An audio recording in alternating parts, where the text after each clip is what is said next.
సాధిస్తున్నటువంటి విశ్వాసం 10 నుంచి 12 స్థానాలు ఖచ్చితంగా గెలుచుకుంటున్నటువంటి ఒక నమ్మకం.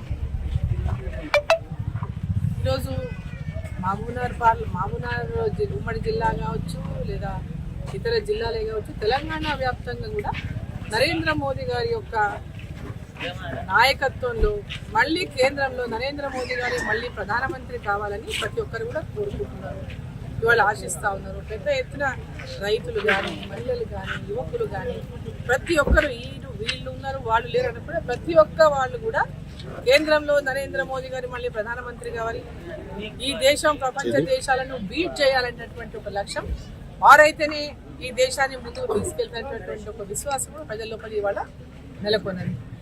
అసెంబ్లీ ఎన్నికల సందర్భంగా కూడా ప్రతి చోట కూడా ఎక్కడైనా కూడా పెద్ద ఓటు మోదీ గారికి, పెద్ద ఓటు భారతీయ జనతా పార్టీకి, పెద్ద ఓటు మీకే ఇస్తామన్నటువంటి ఎక్కడికి వెళ్ళినా ప్రజలు ఆ రోజు చెప్పడం జరిగింది. కాబట్టి తప్పకుండా భారతీయ జనతా పార్టీ తెలంగాణలో అత్యధిక స్థానాలను సాధిస్తున్నటువంటి విశ్వాసం.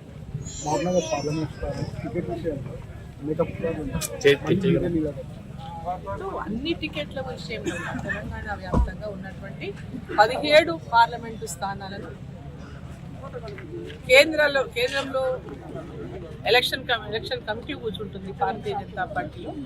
ఆ ఎలక్షన్ కమిటీలో ఎవరు ఎక్కడి నుంచి పోటీ చేయాలి, ఎవరు ఉండాలనేది ఆ నిర్ణయం కమిటీ నిర్ణయం చేస్తారు.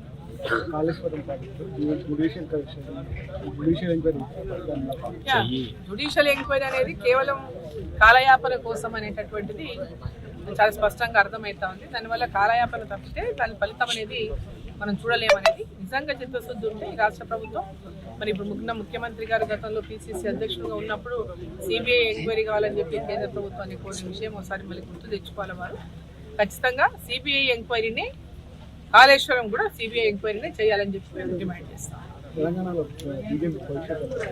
బ్రహ్మాండంగా ఉంది తెలంగాణలో బీజేపీ భవిష్యత్తు.